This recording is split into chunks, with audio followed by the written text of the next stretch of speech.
Hello દોસ્તો, CP Chaudhary dairy ફાર્મમાં સ્વાગત છે તમારું. દોસ્તો, આજે આપણે વિડીયોમાં એચએફ 100% અને જો એચએફ ક્રોસ ગાયમાં શું શું અંતર હોય એના વિશે આપણે વિડીયોમાં માહિતી આપવાના છે. તો પહેલાં આપણે મળીએ જે મહેશભાઈ કરીને ડૉક્ટર એઆઈ વર્કર એમનો. તો સાહેબ, તમારું પૂરું નામ? મારું નામ ચૌધરી મહેશભાઈ વિરજીભાઈ, ગામ ભાલુસના, તાલુકો સતલાસના, જિલ્લો મહેસાણા. તો સાહેબ, આપણે આ ફિલ્ડમાં તમે કેટલા વર્ષથી કામ કરો છો, જે પશુપાલનનું? પશુપાલનમાં છેલ્લા ત્રણેક વર્ષથી હું કામ કરું છું એઆઈનું. અને સાહેબ, તમે પશુપાલનમાં એચએફ 100% અને એચએફ ક્રોસ ગાયમાં શું શું અંતર તમને જોવા મળ્યું? એચએફ 100%માં સારું એવું બેનિફિટ રહે છે અને આપણે મેન્ટેનન્સ પણ ક્રોસનું કરતાં ઓછું આવે છે અને દૂધ મિલ્કમાં પણ સારું એવું રહે છે. દૂધમાં ક્રોસ કરતાં જે પ્યોર એચએફ છે એમાં કેટલો ડિફરન્ટ હોય છે? ઘણો ડિફરન્ટ હોય છે. આ બધા કહેતા હોય છે કે મારી ગાય 14-15 લીટર કાઢતી હોય, પણ આ એવું છે કે જે 100% બ્રીડ છે એચએફ એ લાંબો સમય દૂધ ટકાવી રાખે છે અને દૂધ જે પૂરું મિલ્ક આપણે લઈ શકીએ છીએ એનું. તો સાહેબ, આપણે આરી ગાય તમે ક્યાંથી પરચેઝ કરી હતી? અને ઓબતપુરાથી પરચેઝ કરી હતી. જે મિત્ર પંજાબથી ગાય લાવ્યો હતો અને એના કારણથી મેં પરચેઝ કરી હતી. કયા સીમનની છે આરી ગાય? WWSની એડમની. WWSના એડમ બુલની. તો આ ગાય લાયા તમારા જોડે કેટલો સમય થઈ ગયો? મારે લાવે લગભગ જો ને છ મહિના જેવો સમય થયો. 6 મહિનામાં તમને ક્રોસ કરતાં જે આમાં કેટલો ડિફરન્ટ લાગે છે? ઘણો ડિફરન્ટ લાગે છે. ફેટ એસએનએફના ઘણા કહેતા હોય છે કે જે વધારે દૂધ આપતી ગાયનું ફેટ એસએનએફ આવતો નથી હોતો. ના, એવું કંઈ હોતું નથી. ફેટ કેટલો આવે છે આ ગાયનો? આ ગાયનો 3.5-4 પ્લસ આજુબાજુ. 4 પ્લસ જેટલો ફેટ આવે છે. એનું દૂધ તમે જ્યારે ગાય આ પીકમાં જ્યારે એને બચ્ચું આપ્યું ત્યારે કેટલું તમે એનું દૂધ નીકાળ્યું હતું? એનું ફૂલ પીકમાં આવી ત્યારે 18 પ્લસ હતું. 18 પ્લસ દૂધ હતું.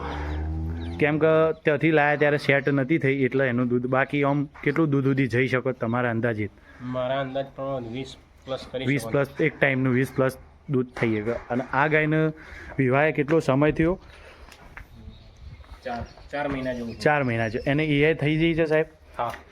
કયા ભૂલથી કરવામાં આવી હતી? ABSના હેમર. બરાબર. આ સાહેબ, આપણા ગાયની હાઇટ, બોડી તમે કયું ફીડ આપો છો જેથી કરીને આટલી સારી રીતે મેન્ટેન કરી છે? મેશ ફીડ આપો છો. ક્યાંથી પરચેઝ કરો છો? ખુદનો ફોર્મ્યુલાથી બનાવો છો? હા, ખુદનો ફોર્મ્યુલા. અને સાઇલેજ સાથે આપો છો? સાઇલેજ બંધ કરી. બરાબર. અને આ ગાયમાં મસ્ટાઇટીસ એ બધા પ્રોબ્લેમો જે એચએફ ક્રોસ કરતા હોય છે કે નથી થતા? હોય છે, પણ તે નહીવત હોય છે. નહીં હોતું. બરાબર. રિકવરિંગ મેસ્ટારિનમાં સારું એવું આવી જાય છે અને મિલ્ક ઉપર રિપીટ આવી જાય. આ ગાયને અત્યારે આપણે જો સેલ કરવાની નથી, પણ સેલ કરવા જઈએ તો કેટલી પ્રાઇઝમાં જઈ શકે? 2 પ્લસમાં. કોઈને માગેલી છે? હા, માગેલી. બરાબર. તો અરવિંદભાઈ, આપ ગાય થોડી ભમાઈને બતાવો ને.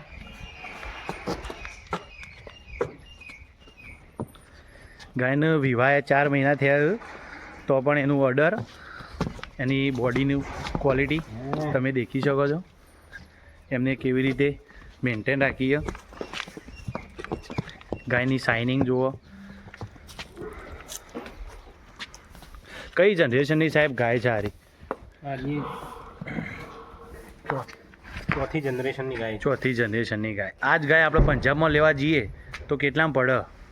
અત્યારે તો બહુ હાઈ ભાવ અત્યારે તો. હા, ભાવ છે. બરાબર. આપણે આ પંજાબ જઈને આવેલા ખેડૂત છે જેમનું નામ છે અરવિંદભાઈ. એમને જોડે વાત કરીએ એમનું શું રિસ્પોન્સ છે. અરવિંદભાઈ, તમે જણાવો તો પંજાબમાં અને જે આપણે હોય ગાય રાખ્યામાં કેટલો ડિફરન્ટ હોય? ઘણો ડિફરન્ટ હોય. એટલે ત્યાં પંજાબમાં શું શું જોવા મળ્યું અને અહીંયા શું શું જોવા મળે? પંજાબમાં બ્રીડ વાળું હોય, મોસ્ટ ઓફલી બ્રીડ વાળું વધારે હોય. બ્રીડમાં પડી ગયા બધા બ્રીડ. અને આપણે કેટલા છીએ એમના કરતાં? ઘણા પાછળ છીએ. તો આપણે આગળ જવા માટે પહેલાં શું કરવું જોઈએ? તો અરવિંદભાઈ આપણે શું કરવું જોઈએ જેથી કરીને આપણે પંજાબ લેવલ સુધી પહોંચીએ? એ કહેતો કે ત્યાંથી પંજાબથી ગાય લાવવી પડે, કહેતો પછી અહીંયા સીમન એવો સારો બ્રીડ એવું કરવું પડે, ત્યારે આપણે પહોંચીએ. હા ત્યારે પોટી. ત્યારે બરાબર. તો સાહેબ તમે હાલ જો એઆઈ વર્કનું કામ કરો છો તો તમને અત્યારે જે ફિલ્ડમાં પશુપાલનમાં સૌથી મોટો પ્રોબ્લેમ કયો દેખાય? Repeat bidding. Repeat breeding. તો રિપીટ બ્રીડિંગનું અને મસ્ટાઇટીસ. બીજું સાહેબ? બીજું તો નોર્મલી. તો તમને શું લાગે છે કે ખેડૂતોને અત્યારે શું કરવું પડે જોઈએ એવું તો જેથી કરીને રિપીટ બ્રીડિંગ મસ્ટાઇટીસમાંથી બચી શકે? પશુપાલનને જે તે મિનરલ રેગ્યુલર આપવો જોઈએ પશુપાલનને, અને ફીડ પણ વ્યવસ્થિત યુઝ કરવું જોઈએ. આ સારા એવા સીમન યુઝ કરવા જોઈએ જેથી કરીને મસ્ટાટીસ અને રિપીટ બ્રીડિંગના પ્રશ્નો ના આવે એવા સીમન યુઝ કરવાથી આપણી ગાયો રિપીટ બ્રીડિંગમાં ઓછો જોવા મળે છે. જેમાં ક્રોસ માટે ક્રોસમાં પણ કરાવી શકાય છે. મારા પણ છે પણ એક ક્રોસની હિફર રેલી છે ને એની પાછળી જે WWSની જેટની છે જે ક્રોસ કરાવી છે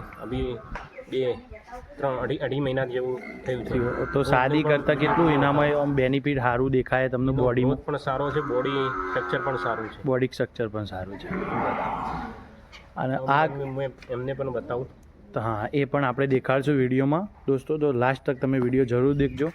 આ ગાય WWSના એડમ બુલની છે અને ABSનો હેમર સેક્સેટ સીમનથી સાહેબ ગાભણ કરેલી છે. આ ગાયને સેક્સેટ સીમનથી એને ગાભણ પણ કરેલી છે.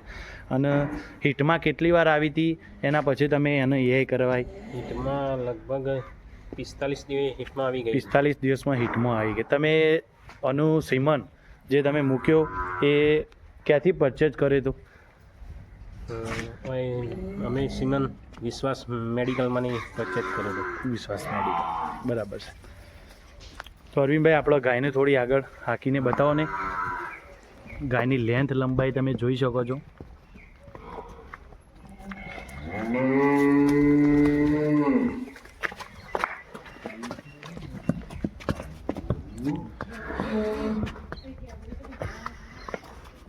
તો આપણે વિડીયોમાં હવે જે WWSની સાહેબ બાજુ જેટની જે વાછરડી આવી છે એ પણ આપણે હવે વિડીયોમાં દેખાડશું.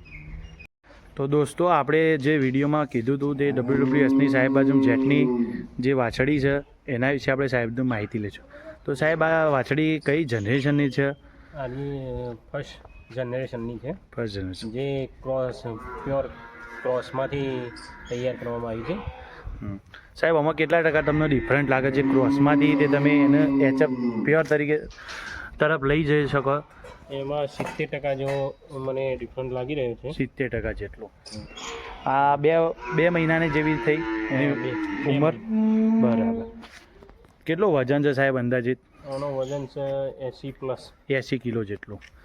તમે દેખી શકો છો. કયા બુલની છે સાહેબ? WWSના જેટ બુલ. આની જે માનું દૂધ કેટલું હતું? માનું દૂધ 9 લીટર. 9 લીટર ટાઈમનું હતું. તો અમો સાહેબ તમને કેટલો અંદાજો લાગે છે કે આ કેટલા સુધી પહેલા વેતરમાં દૂધમાં આપી શકે? પહેલા વેતરમાં 15 આજુબાજુની પ્લસ થઈ શકે. ગણતરી છે તમારી 15 જેટલી પ્લસમાં જઈ શકે.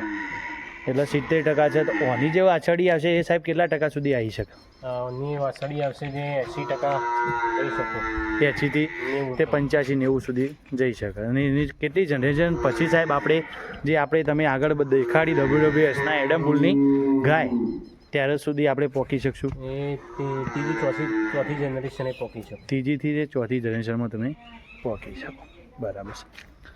અને આજે આપણે એચએફ ક્રોસના વાછરડા અને જે આપણે આ WWS બુલના જે સીમન છે, ABSના છે, ડેનમાર્કના છે, એમાં કેટલો ડિફરન્ટ દેખાય છે એમના હાઇટ બોડીમાં?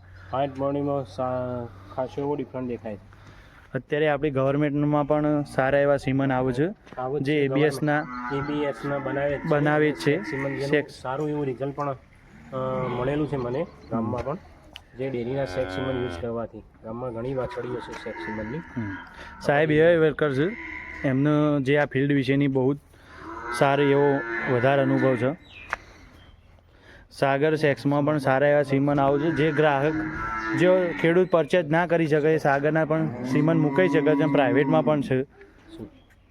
તો સાહેબ આપણને જે પેલા વાછરડો કરતા આ વાછરડોમાં સારું એવું બેનિફિટ રહે છે. કેટલી ઉંમરે સાહેબ આ વાછડી તમે તૈયાર કરી શકશો? આ એ વાછડી 12 મહિના પહેલાં તૈયાર થઈ જશે. 12 મહિના પહેલાં એની એઆઈ થઈ જશે. કેટલા વજન સુધીમાં આપણે એઆઈ કરાવશું સાહેબ? અને એ થશે 350 પ્લસ. ઓર સાહેબ તમારા જોડે એક જર્સી પણ જે વાછડી છે એનો વિડીયો આપણે બીજા કોઈ દિવસ બનાવશું. એનો વિડીયો કે તમે જર્સી રાખવાનું કારણ શું, તમે જર્સી પ્રત્યે જઈ એના વિશે આપણે વિડીયો બીજા ભાગમાં આપણે એમનો વિડીયો બનાવીને નાખશું. તો દોસ્તો આ વિડીયો લાસ્ટ તક તમે જોયો તો કેવો લાગ્યો લાસ્ટમાં કોમેન્ટ, શેર એન્ડ સબસ્ક્રાઈબ કરો જેથી કરીને આવા નવા વિડીયો તમને જોવા મળે અને ખેડૂત લોકોને સુધી પહોંચાડો. જય હિન્દ, જય ભારત.